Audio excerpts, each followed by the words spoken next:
안녕하십니까. 장미교회 주인 짱 찰스입니다. 안녕하세요. 찰스 대학 동기 케이트입니다. 네. 오늘은 아이를 4명 낳고 여기에서 막 귀국한 프랑스 막 귀국한 다자녀 2명밖에 안 되는데 4명입니다. 그래서 어떻게 4명을 낳게 됐는지 되게 궁금했고, 그다음에 요즘에 출생률이 저하되는 문제 때문에 사회가 아주 뒤숭숭한데 그런 문제들이 있는데 그거에 대해서 어떻게 생각하고 있는지 한번 서로 이야기해 보도록 하겠습니다. 안녕하십니까? 안녕하세요. 4명이나 지금 낳았잖아요. 어떤 마음과 결심으로 이렇게 4명을 낳게 됐는지 좀 여쭤봐도 되겠습니까? 주변에서 하도 물어봐가지고 제가 오늘 우리 남편한테 네. 이렇게 물어보는데 우리가 좀 멋진 입을 맞춰서 멋진 이유를 통일된 메시지로 한번 대답을 해보자. 통일된 메시지. 네. 또 우리 남편이 시큰둥하게 남들이 자꾸 브레이크를 밟길래 엑셀을 밟았다고 해. 엑셀을 밟았다. 브레이크를 밟아서 남들이. 난 엑셀을 한번 밟았다. 세게 밟아봤다 엑셀을.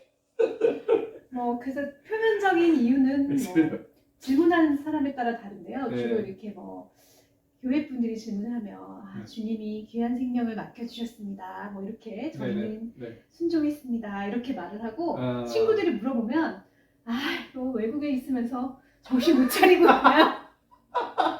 아직도 없고 한국에 있었으면 내가 10대에서도 잘 좀 모르고 없고 새 시대를 모르고 세상 좋아서 시대를 모르고 그냥 네. 제가 한 10년 정도 외국에 있었어요. 결혼하고. 그러니까 지금 제가 봤을 때는 한국 사회가 아니라 외국에서 천지를 모르고 계셨기 때문에 이런 문제가 문제라뇨. 이런 상황이 벌어지지 않았나. 노무현, 네. 이명박, 박근혜, 문재인 대통령들 왔습니다. 근데 지금 벌써 대학생이잖아요. 첫째 딸이. 제가 거의 이번에 13년 차이. 13년 차이. 장구한 육아. 와, 제가 만나는 대단하네, 이 엄마들의 나이가 네. 65년생 언니들부터 05년생 엄마들까지 제가 거의 30년 커버 칩니다. 그렇군요. 이게 진짜 옛날 사람들이 보통 이렇게 우리 어르신들, 우리 할머니들, 그쵸. 우리 할머니들이 보통 이 정도로 나으셨는데 이런 연차로 해가지고 나으셨는데 여기 제 친구가 이렇게 했네요. 웃음기 없애고 진지하게. 놀라더라고요. 아이를 4명이나 낳으셔가지고 저출산 문제가 좀 다르게 좀 다가오실 것 같거든요. 어떠세요? 요즘에 저출산의 원인을 물으시는 건가요? 예. 네. 크게는 3가지로, 첫 번째는 아무도 안 낳으니까 음. 이거 낳으면 안 되나 봐 하고 안 낳는 거예요. 사람은 그 사회적인 동물이잖아요. 그렇죠. 안전하게 계속 중간에 있고 싶어. 비교를 하고. 그러니까 안 나니까 음. 나도 안 낳는 거지. 만약에 제가 예전에 엄마한테 물어봤어. 엄마 어떻게 그때는 시부모를 모시면서 애를 셋씩 낳고 막 그렇게, 그때는 주 6일이었잖아요. 어떻게 그렇게 살았어? 그랬더니 다 그렇게 사니까 그렇게 사는 건 줄 알았지. 그거예요. 그거랑 똑같은 거야. 요즘에는 다 안 나니까 안 낳는 게 맞는 건 줄 알고 더 안 낳는 것 같기도 하고. 그게 제일 크고, 그 다음에 두 번째 가장 큰 거는 결혼을 늦게 해요. 맞아요. 가입 연령이 짧아요. 그 이유가 뭐라고 생각하세요? 거기도 또 여러 가지 큰 이유가 있는데 가장 큰 거는 취업, 그러니까 사람이 독립할 때까지 걸리는 시간이 너무 오래 걸리는 거예요. 맞아요. 그리고 이제 독립을 해야 결혼을 하고 새로운 가정을 분리를 맞아요. 하는데 그때까지 갖춰야 될 것들이 굉장히 많고 집값도 그렇고 교육도 요즘엔 학벌이 더 우리 때보다 더 심해진 것 같아요. 그렇죠? 그래서 그 재수, 삼수, 반수, 취업, 취업 재수, 취업 고수, 고시도 막 어떤 분은 9년도 걸렸더라고요. 고시패스. 하여튼 그렇게 해서 이제 독립적인 가정을 이루기까지가 너무 시간이 길게 걸리니까. 맞아요. 확실히 주변에 저도 그렇고 다자녀 가정들의 특징은 초산이 빨랐어요. 저도 20대 결혼해서 20대에 첫 아이를 낳았거든요. 근데 요즘에 30대 후반에 결혼하고 아이를 낳으니까 낳고 싶어도 잘 안 되죠. 인생은 타이밍인 것 같아요. 맞아요. 적기 교육이 되게 중요한 것처럼 이게 그 타이밍을 놓쳤기 때문에 더 많은 시간과 비용과 에너지가 드는 거예요. 예를 들면 20대 때 막 원래는 20대의 그 건강한 체력 막 밤새도록 달려도 불안날 끄덕없는 게 사실은 육아하라고 디자인된 건데 그때 놀고 죽도록 일하고 야근하고 고시 공부하고 이러고 다 늙어가지고 이제 좀 청소년기 부모가 되어야 될 그럴 타이밍에 네. 신생아를 낳고 이러니까 그렇죠. 체력 챙기지도 않고 그것도 잘 안 되고 네. 그리고 말씀하신 것처럼 이 한국에서 직장 생활을 저도 첫째랑 둘째 차이가 7살이 난 이유가 한국에서 그때 정말 정말 힘들잖아요. 이 네. 여유 마음과 몸의 여유가 네. 안 생기는 거예요. 생각을 못 하는 거예요. 맞아요. 많은 직장에서 이게 기업 문화 자체가 적극적으로 열심히 일하고 하는 문화, 군대 문화, 이 군대 문화가 전체 회사를 문화를 다 지배하고 있기 때문에 칼퇴근하면 되게 눈치 보고 헌신도가 떨어지고 눈치 보고 포기한 어. 사람 같고 그렇죠. 어. 뭔가 회사에서 회사에 살아야지 일하는 않는 이상 사람. 그 이상을 어. 해야 돼 항상. 사실 좀 우리나라 전체적인 문화가 과로 사회. 어렸을 때부터 남들보다 더 앞장서서 나가는 것 자체를 되게 좋아하고 노력. 그 주변에서 그 여러 가지 마케팅을 하잖아요. 학원에서도 그렇고 지금 하면 늦었네요 벌써. 이 한국 사회 자체가 무리하는 거, 굉장히 그냥 무리- 과도하게 네. 자연적이지 않은 어떤 극단의 이런 것들이 자꾸 상형 편준화되면서 맞아요. 그 예전에는 그러지 않아도 되는 것들이 굉장히 우리나라는 이렇게 국가되죠. 급을 나누는 걸 되게 좋아하잖아요. 맞아요. 인권이 어렸을 때- 낮은 것 같아요. 어렸을 때부터 내신 9등급. 우리나라 인권이 낮아요. 인권이 맞아요. 낮고 네. 그 사람이라는 이유만으로 굉장히 존귀한 건데 네. 사람한테 눈금을 매겨가지고 맞아요. 그 경쟁심을 자꾸 부여해서 그 맘카페에 들어가면 네. 18개월 아이들 몸무게 비교해봐요 이러고 뭐 우리가 작으면 그때부터 어떡해요 이러면서 네. 막 고민이에요. 그럼 네. 이게 뭐 이걸 먹여보세요 저걸 먹여보세요 뭐 그리고 뭐 그게 시작인 것 같아요. 자꾸 맞아요. 그게 왜냐면 저는 개인적으로 외국에서 한 10년 정도 살다 한국에 오니까 이 한국은 집단 강박, 집단 불안이 있어. 그래서 내가 이 어떤 그 안정감이라는 그 안정적인 그 평균치 안에 들어가지 못했을 때 너무 불안한 사회인 것 같아요. 그래서 큰일 났다. 우리 어떻게, 나 어떻게 이렇게 돼서 몇 살 때까지 뭐 해야 되고 몇 살 때까지 뭐 해야 되고 이런 것도 공식도 있잖아요. 그런 것도 자꾸 비교가 가능해요. 이게 예를 들어 외국은 막 다민족 사회는 비교를 할래야 할 수가 없는데 우리나라 좀 다 비슷하게 생기고 비교가 쉽잖아요. 나라도 뭐 자꾸 뭐 한국 갔다 들어왔더니 새로운 용어들이 너무 많은 거예요. 어떤 영화? 그 중에 되게 웃겼던 게 네. 서성한, 중경외시, 건동홍숙, 뭐 국중노, 그거- 뭐 어쩌고 진짜 깜짝 놀라. 우리 때는 그 정도는 아니었는데 이게 우리가 늙은 거야 이제. 너무 심해졌어. 네. 더 눈급이 세밀화됐고 네. 이제는 그 지역에 따라서 동네에 따라서 네 맞아요. 정말 사람의 인권이 너무 낮다 우리나라. 이거 집단 강박이다. 맞습니다. 진짜 뭐 소성한. 하여튼 사연 없는 서성한 없다잖아요.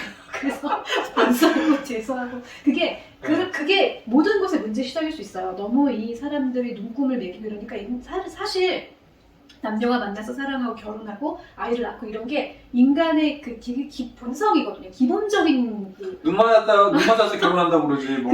그래서 네. 그게 자연적인 거 전 세계가 그렇게 사실 인류가 그런 식으로 유지를 해온 건데 종족 네. 보존을 해온 그렇죠. 건데 우리나라는 그게 자연스럽게 이루어지는 거를 방해하는 거예요, 이 사회가. 그래서 결혼을 하기 위해서는 아까 어떤 눈금 이상을 채워야 네. 이걸 넘어야 이 챌린지를 이루어내야 결혼에 꼴이 날 수 있고 예전에는 뭐 도망가서 맞아요. 사랑만 하면 도망가서 저 외딴 섬에 가가지고. 방 하나 구해가 단칸방에서 시작하고 이런 얘기 되게 많은데 요즘에는 그게 안 되고 네. 결혼을 하기 위해서는 결혼을 위한 스펙, 뭘 하기 위한 스펙, 네. 장벽이 너무 결혼의 맞아요. 진입 장벽이 너무 높고 똑같이 육아의 진입 장벽도 너무 높아요. 그런데 그런 걸 산업화시키는 사람들의 영어 유치원, 거대 기업, 교육 기업, 우리나라 아니요. 사교육 시장이 그런 불안 마케팅. 그렇죠. 불안 마케팅. 그런 사업들이 또 흥행을 하고 거기에 편성하다 보니까 뭐 그렇게 되지 않나 생각이 좀 들거든요.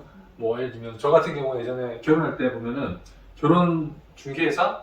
중개사라고 하죠. 결혼의 듀오. 듀오라고 하잖아요. 이제 듀오 이런 데서 보면은 뭐 스드메, 아, 스튜디오 드레스, 메이크업. 메이크업 뭐 이런 것들 뭐 한 대 뭐 세트로 해서 얼마입니다. 뭐 그다음에 얼마입니다. 이런 것들 다 공식화돼가지고 보통 유명한 데는 뭐 얼마인데 저희들은 이번에 특별 패키지로 하면은 이렇게 하시지 정말 좋은 이때부터 이때까지 정말 특별 할인 기간이니까 이때 놓치지 마세요. 이런 식으로 마케팅 하다 보니까 지금 하지 않으면 안 되는 것 같이. 맞아. 뭐 이런 심리를 어떻게 보면 그 사람들이 똑똑한 거죠. 똑똑한 소비자 심리를 소비자 심리를 너무 마케팅하기 발전해가지고 우리가 다 낚여가지고 낚인 거에 다 낚여가지고 막상 결혼해보면은 결혼했을 때부터 안 중요한 건데. 그건 정말 안 중요한 건데 결혼이라는 건 생활이니까 정말 서로 사랑하고 맞고 서로 이야기 경청하고 그런 것들이 중요한 거지. TV를 몇 인치를 하고 몇 평에 살고 이런 것들은 오히려 어떻게 보면 부차적인 것일 수도 있거든요. 결혼을 준비하는 게 아니고 결혼식 준비하고 그래서 준비하고 그게 하여튼 신혼여행을 어딜 갔는데 어딜 가야 되고 맞아. 이게 다 세트 그거 아세요? 공식처럼 우리나라가 있잖아요. 그 별스타그램이나 뭐 이런 그 SNS가 세계에서 가장 활성화된 나라예요. 그렇죠. 남들하고 비교하는 거를 좋아하기도 왜냐면 하고 비교가 쉬워. 우리나라 습관적으로. 비교하는 게 너무 쉬워요. 네. 이렇게 몇 가지만 비교하면 되니까 네. 그래서 사람들이 더 집단 강박, 집단 집단 불안, 그 종착역은 뭔지 아세요? 집단 우울. 사람들이 우울해. 정말 맞아, 우울하잖아요. 맞아요. 그래서 이게 이거랑 연관되는지 모르겠는데 스포트라이트를 받는 스타들이 왜 자살을 할까요?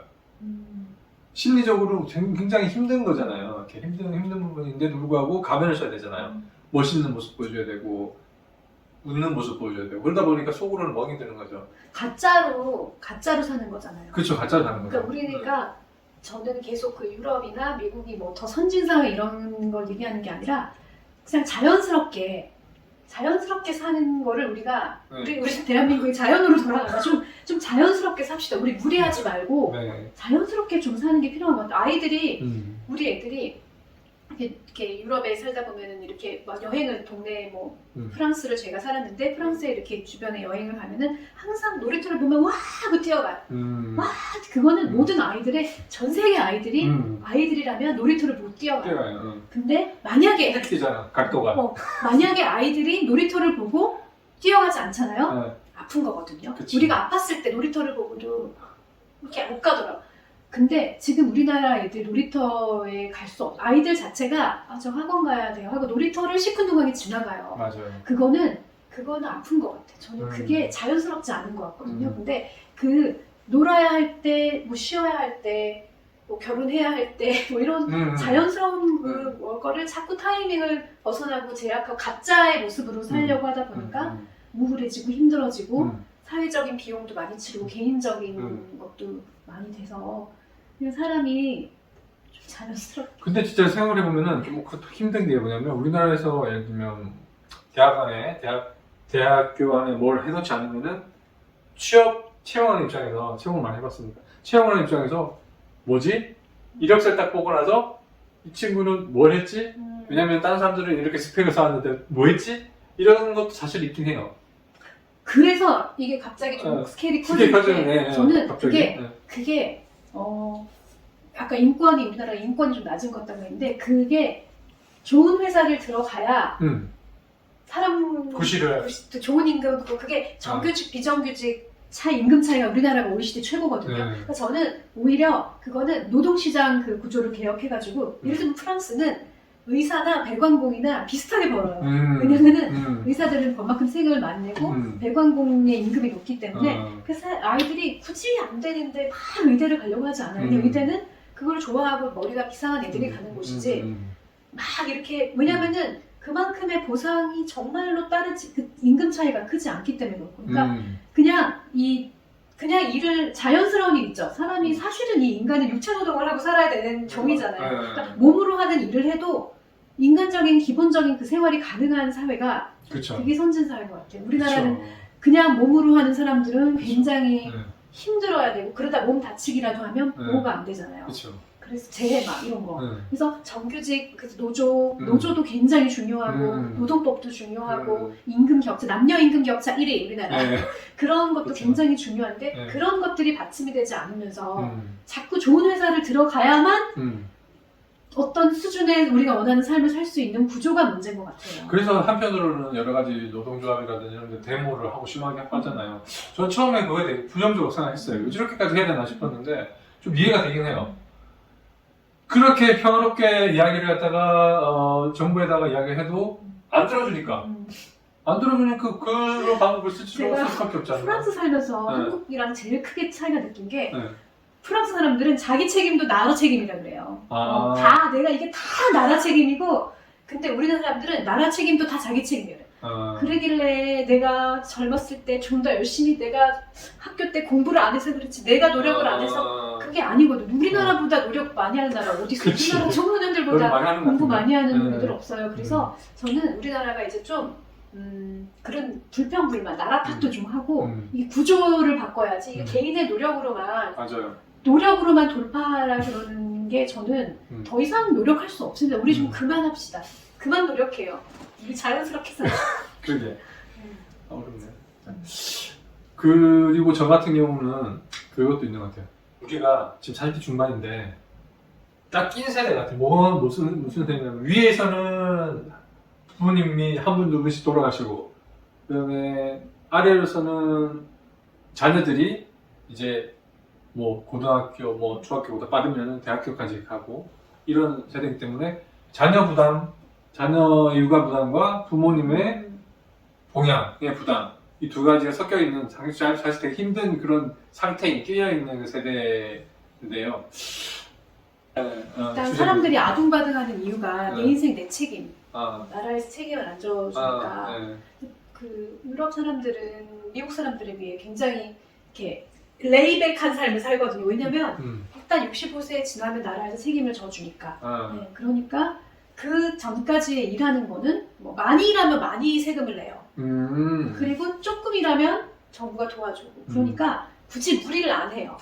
근데 우리나라는 각자 도생, 무한 경쟁, 각자 도생 이러다 보니까 우리 삶도 그런데 부모님도 사실 뭐 나라에서 해주는 거 없으면 내 책임, 자녀들도 내 책임 이러니까 그 말씀하신 것처럼 40대들이 굉장히 어려워지고 그런데 사실 우리나라의 가장 큰 문제는 저출생이잖아요. 출산이 안 되고 있는 거.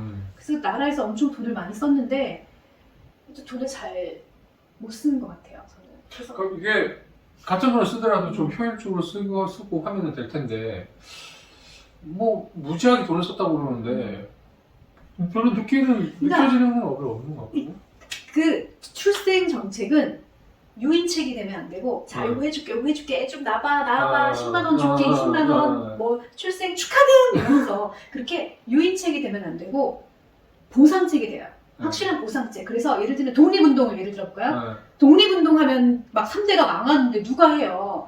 근데 독립운동을 우리가 한 사람들에 대해서 굉장히 그 후손들을 막 책임져주고 국가 유공자라고 해서 걔네들은 막 특별 트랙으로 취직하고 그런 거랑 비슷해요. 그러니까 독립운동 꿈나무에게 투자하는 게 아니라 진짜로 독립운동을 한 사람들과 그들의 후손을 확실하게 챙겨주는 거예요. 미국이 왜 참전용사들 정말 그쵸. 죽을 때까지 챙겨주거든요. 그러니까 그 사회적으로 존경하고 인정해주고 그런 것처럼 우리나라도 이 거의 저는 국권이 없는 시대에 국권을 위해 싸운 게 독립운동이라면 지금 국민이 없는 시대에 그 거의 출생과 이 육아는 거의 독립운동급이라고 생각하거든요.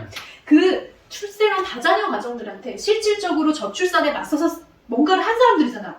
우리들은. 그렇죠. 그들을 출생되면 저 쓰나미가 막 밀려났는데 내가 막았어 이렇게.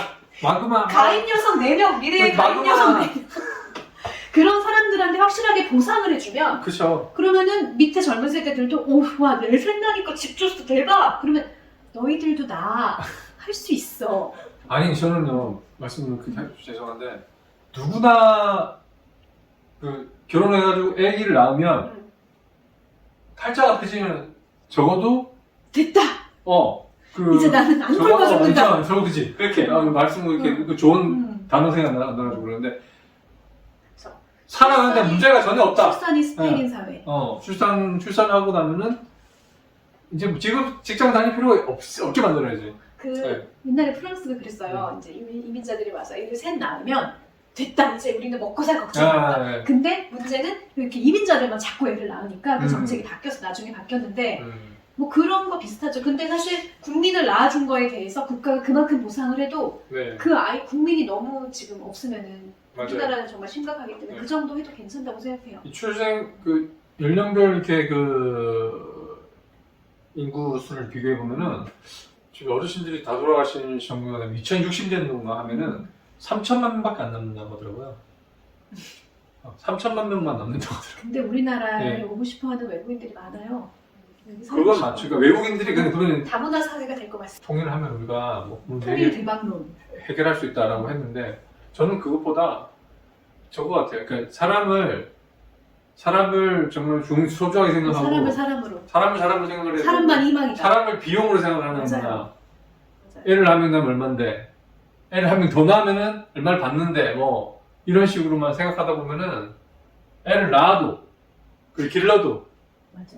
문제가 생길 수밖에 없지 않을까요? 맞아요. 저 그런 생각이 좀 드네요. 그 제가 옛날에 넷째를 임신했을 때 너무 힘든 거예요. 셋도 정말 힘들게 키웠는데 어떻게 넷을 키우지 그랬을 때 우리 교회 목사님이 그러시는 거예요. 이 사람을 한 명 낳아서 이 사람을 이렇게 키우는 것만큼 그거에 필적한 다른 위대한 일은 없다고. 그러면서 그때 이제 제가 인사이트를 얻은 게 사람이 만든 모든 건 제품이에요. 인간이 만든 것 중에 살아있는 거 있어요? 없죠. 인간이 개를 만들면 개 인형, 음, 인간이 핸드폰을 만들면 그건 물건, 뭐 인간이 AI를 만들었다고 하지만 그것도 인공. 모든 인공은 생명이 없거든요. 맞아요. 근데 우리가 아기를 낳으면 걔는 살아있는 생명이잖아요. 네. 그거 우리가 낳은 거 아니에요. 그러니까 인간은 인간을 만들 수 없어. 그 말은 뭐냐면 이 인간이라는 존재는 신한테 온 거예요. 그러니까 뭔가 이 인간적인 레벨에서 이게 일어나는 일이 아니라는 거예요. 그러니까 그 가치가 얼마나 귀하고 인간의 생명이 얼마나 귀한 건지를 우리가 깨달아야 돼. 우리는 지금도 육아 뭐 이런 게 개인의 선택이고 개인의 그렇게 믿는데 우리 알잖아. 이게 낳고 싶다고 낳을 수 있는 게 아니고 맞아요. 뭐 안 낳는다고 그런 것도 아닌 것처럼 뭔가 이게 사람의 쉽게 결정하고 쉽게 어떤 계산하고 이런 문제가 아니라 얼마나 생명이 귀하고 얼마나 특별하고 이게 정말 우주적인 신적인 영역의 일이라는 걸 우리가 깨달아야 되는데 이거를 굉장히 경제적으로 계산하고 막 이 사람의 가치는 사실 계산할 수가 없잖아요. 그게 정말 가장 근본적인 문제인 것 같아요. 인권이 낮은 거. 사람이 퍼포먼스에 의해서 사람의 가치가 결정되는 거. 아까 그 인권을 말씀하셨습니다. 저가 저기 확인해 보니까 주부의 그 경제적인 그 가치라고 나의 해야 되나? 가치를 경제적으로. 육아와 출산과 이 육아의 경제적인 가치가 GDP에 전혀 반영이 안 되잖아요. 그러니까 이거는 경제 생활이 아니라고 보기 때문에 비경제 활동이잖아요. 주부라는 직업 자체는 아예 없는 거니까. 그러니까 그냥 우리 여성들이 봤을 때, 젊은 여성들이 봤을 때, 내가 돈을 벌어가지고 할 수 있는 거는 열심히 공부해서 좋은 직장 가서 많은 연봉 받고 하는 방법밖에 없고 결혼을 좀 늦추고. 왜냐면 결혼하고 나면은 직장에서 어르신들이 했잖아요. 결혼하고 나면 애를 낳으면은 직장 잘 돌아가기 힘드니까 경단녀 생기니까. 그리고 그런 것들 드라마에서 많이 봤잖아요. 그러니까 누가 그 힘든 길을 가려고 하겠어요. 젊은 사람들이 애를 낳아서 야 내가 원하는 걸 얻을 수 있다 뭐 이런 것들. 그동안 사실 그 엄마들이 우리 엄마 세대들이 집에서 아이 키우고 노부모 봉양하면서 사실 나라가 꿀을 빤 거죠. 무임금으로 맞아. 모든 걸 다 했는데 그게 복지의 영역으로 흡수됐을 때 들어가는 돈이 100조 원 가까이 된다잖아요. 그러니까 그거를 사실 그동안 100조 원치를 엄마들이 한 거예요. 그래서 뼈를 엄마들이 갈아가지고. 막 꼬부랑 할머니 되고 그렇죠. 관절이 아프네요.